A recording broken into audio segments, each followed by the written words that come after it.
Hey guys, Jess Halleck here. I'm going to answer the number one question that I get asked all day long because I am a hairstylist, I'm a blonde specialist, I'm also a salon owner in Arizona, but it is that question about blonde, this imaginary blonde that we're all trying to achieve and sometimes can't understand why we're not getting there.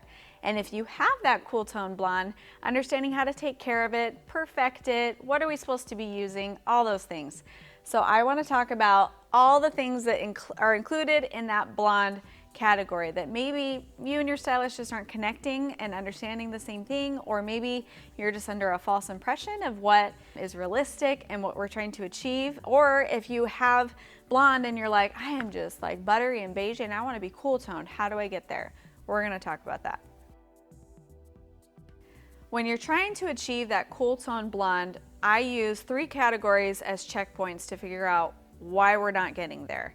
The first one being, are you light enough? Number 2, what is the integrity of your hair? And number 3, what are the products that you're using to keep that blonde cool? When I get someone in my chair, or if someone contacts me virtually and says, I just want to be that cool tone blonde, I'm not getting that blonde that I want, the first thing I ask is to get a picture from them. So if you're a client in this chair, that's what you're sending. If you're a stylist, that's what you're asking for. Or if they're sitting in front of me, I need to know, are they light enough? And what that means is, are they in the right level? So clients, when you are trying to get to a cool tone blonde, you have to understand the color wheel, which is a language that your stylist understands. And if we can get on the same page, it's liberating. It's a little bit technical, so I'm gonna try and simplify it so that you can understand how it works. The color wheel is exactly what it sounds like. It looks like this. It's a wheel with a bunch of shades of colors. You've probably seen it in other settings, and we use it too. It starts at yellow, goes all the way on to orange, red, violet, blue, and then green. All of those shades also have numbers that go with them so that we know where those numbers and shades sit on the color wheel. So green would be 1, blue 2, 3, violet is about 4 or 5, red is 6, orange is 7, and then 8, 9, 10 is a banana yellow all the way up into a light pale yellow. So the crazy part is that your hair, even though it's some pretty shade of brown, light brown, dirty blonde, something along those lines, is actually not the pigment that is underneath that pretty shade. So as soon as I put bleach on your hair and I take that top layer of color off, I'm gonna see literally some shade of violet, red, orange, or yellow. As crazy as it sounds, it's exactly what it looks like. It's not pretty. So understanding what yours is underneath your pretty color would help you understand where you need to go. So like I said, the color wheel has numbers assigned to it. So if you are a dark brunette, and I'm talking about your existing color, so if you have a balayage, the part of your hair that you're trying to get lighter, understanding your existing color. So if you are a dark brunette, you would look something like this-ish, and you would be a 4-5. So where that sits on the color wheel is in the violet to red section. So if I take off that top layer of color, I'm going to see violet red. If I'm putting color on your hair, let's say you were a blonde and you did dark brunette for a long time, those are still the colors that I'm seeing when I first bleach. And then if you're a light brown to dirty blonde, you'd look something like this. And you would be probably like an orange when I take that first layer of color off. If you've had any red pigment put in your hair before, that's gonna show up. So understanding you're sitting in these warm tones. And then if you're any shade of a natural blonde, like a golden would be the darkest that you would see if you're in this category, or lighter, you'll be some shade of yellow, whether it's a banana yellow up to a really pale yellow, possibly whitish, you're gonna be in that range. So the reason it's important to know where you personally currently sit on the color wheel is that in order to get to a cool tone blonde, you have to be a level 8, 9, or 10. So if you're actually like a 6 or a 7, you have to lift through those levels to get to an 8 or above. So knowing that that's where your stylist needs to get you is a huge eye-opener, and honestly, it's a big relief when I can convey that to my clients of like, this is where you are, this is where we need to be in order to get there. We're gonna sit in some warmer tones, which we can neutralize, but you're not gonna get to a true cool tone blonde until you hit a level 8 or higher. So that's one thing to keep in mind. The color wheel, where you sit, where you need to go, and the process that's gonna take, because it is somewhat damaging. A lot of stylists just want to take time because damaged hair is not pretty hair. It doesn't matter if it's white. You want to preserve your hair. That leads me into my second category of integrity. How healthy is your hair? On one hand, how healthy is it if you're needing to lift to get to a lighter blonde? Is it in good shape? Why does that matter? Because if I get you to a cooler tone blonde, and if your hair is damaged, that means that your cuticle is blown open, in a figure of speech. It absorbs a lot, but it also lets go of things. So if your hair is damaged, I can put a toner into your hair to make it that pretty cool tone that we're talking about. But if it's damaged, that toner is gonna fade out super quick, and then you're left with a dull blonde, which possibly can go brassy. And then you can get other like chemicals, product buildup, all those things that start filling in the cuticle and giving you that dingy, brassy blonde that a lot of people see. Another reason knowing why your integrity matters is that sometimes getting to that cool tone blonde really isn't the best thing for your hair. Because when you see someone with that shiny blonde that you just want, honestly, you're probably looking at how vibrant and shiny and healthy it looks. If your hair starts to look flat and damaged, it doesn't matter if you got to the right color, it still doesn't look great. So trust your stylist. If you keep hearing the same thing of like, oh, it's hard to get there, I'm not comfortable doing that, maybe just sit in the light caramels and embrace it, because getting to that point where you're super blonde means you have to constantly lift that pigment out, and if that's gonna be really harsh on your hair, it's not worth it. On the flip side, if you are like as light as me and your hair is damaged, it is going to start breaking. It is what it is. You don't want to be that person. So as you're lifting through this process to get to this color, make sure that you're taking care of your hair. Fried hair is not pretty. You're going to regret it. You're going to be looking at extensions, and you don't want to be in that position. So keep that in mind when you're trying to get to a cool tone blonde. Okay, and the last category is maintaining and taking care of that blonde, getting it vibrant. So all that has to do is with products, which all of us would like to assume, if I just have the right purple shampoo, my hair is gonna be blonde. If you don't have those answers in category 1, category 2 taken care of, it doesn't matter if you have blue shampoo, purple shampoo, it's not gonna look the way that you're wanting it to, and it's not gonna last.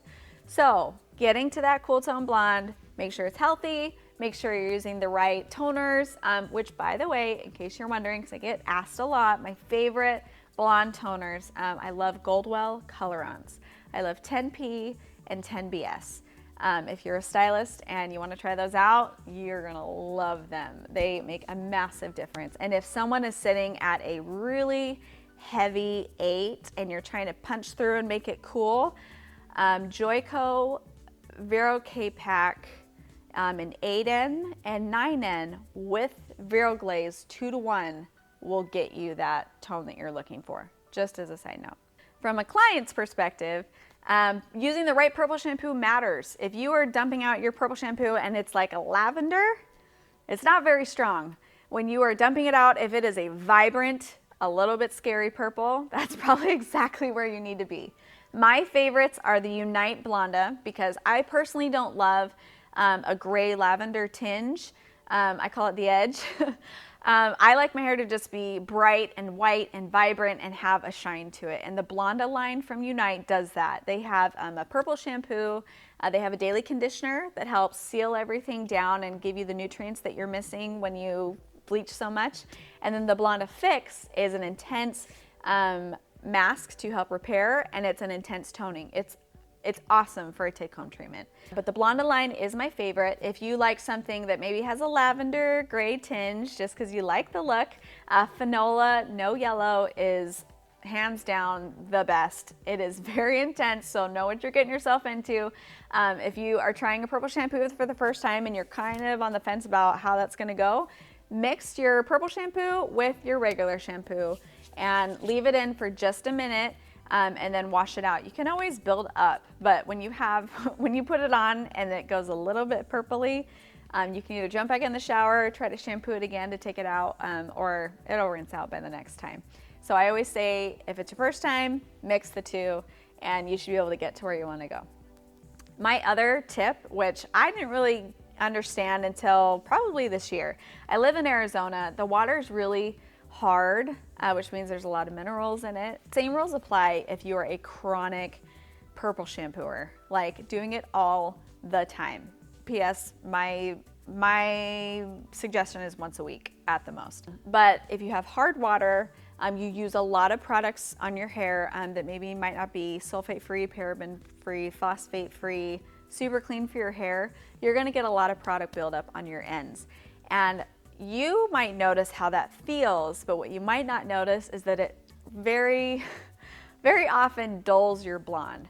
I would get clients that would have kind of brassy ends. We'd finish their hair and their top was bright, and then their ends were kind of dull and brassy. And I'm like, what is going on? I have to bleach wash everybody to even these tones out. And as soon as I put bleach on it, it takes it off super quick. So that can't be the problem, that it's actually dark, like there's something wrong.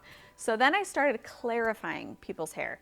And once I saw a massive difference with that, I was doing it to myself once a week. Number one, I love how it feels. It gets everything off of my scalp. I feel light and airy all the time. But on my ends, I also clarify my ends. And side note, it's really important to use a clarifying shampoo that is gentle, because if you are gonna pull it through your ends, you don't want it to strip and dry you out. So I love the Unite Weekender because it's super lightweight, it's citrus based, it also has keratin in it, so if you are gonna leave it in, it's good for your hair, and you'll love how it smells. So I use that once a week, and honestly that gets out all the product and it gets out the mineral buildup. I have not had to bleach wash my hair. I don't do it maybe more than twice a year, and my ends stay nice and vibrant, and the same for my clients. So if that sounds like you, where you're bright and dull, pick up a clarifying shampoo to even your blonde out. My favorite is to use my clarifying shampoo once a week. I shampoo, then I pick up my Blonde Purple shampoo. I purple shampoo because everything's out of my hair, and then I put that purple shampoo in, and it takes it so well. And honestly, I don't leave it in that long because I'm really light. And then I use a very hydrating, good conditioner to go with it, and then I'll usually mask that day. So it's a long time in the shower. It's probably like 15 minutes on my hair, but it's worth it because I love my blonde. So your daily routine for your washing absolutely matters, using the right products, because I'll get someone who I'm doing their blonde, I love it, they come back and it's dull, and I'm like, what purple shampoo are you using? And they're like, Shimmer Lights. I'm like, okay, well, Shimmer Lights kind of works. It's also very drying, and it's not giving you that shine that I gave you when you left. Another thing to keep in mind, you could always come back and tone every once in a while. So making sure that you use good purple shampoo, pick up a clarifying shampoo, you'll notice a huge difference. And then your oil, make sure that it is clean. And by clean, I mean not a lot of silicone or any, if you can find it. Oils, when they come out, usually are some form of yellow. And if you're using one like Moroccan, which a lot of us used to use, it's a very heavy oil, and you'll start to see your hair change to like just a dingier blonde. So again, these are just tips to make it vibrant and cool. I always suggest using a mask. It's super important. And if you want to tone and use a mask at the same time, the Blonde Fix, like they really thought of everything at Unite. They love blonde. The Blonde Fix is a intense keratin treatment as well as toning. So I would try that out. Otherwise, I would just pick up a good keratin-based mask or Olaplex #3 to keep your blonde healthy. Being a blonde, it's fragile. It doesn't matter if you are naturally light, like me, or if you are bleached really light. You have to be on the defense constantly with heat protectants. Make sure you're using an oil, a leave-in, maybe a heat protectant spray, and then a mask. It's super important to take care of it because, again, healthy blonde is way prettier than fried blonde, and you don't want to regret your decision. So those are my blonde tips. I hope it helped. Products you're using, where you're sitting at with your hair. Maybe it helps bridge a conversation between you and your stylist. And if you have any questions, let me know. I love blonde. I specialize in blonde. Blonde is not the same on any two people. You should know that. So when you're looking at pictures of other people, how it may turn out on you might be a little bit different. So talking to your stylist, getting on the same page is extremely important, and making sure you're using good stuff at home will make a massive difference in the health of your hair, how your blonde looks, and just how you feel in it. So like I said, like, comment, subscribe. Let me know if you have any more questions or if there's any videos I can make that would help you out with your hair.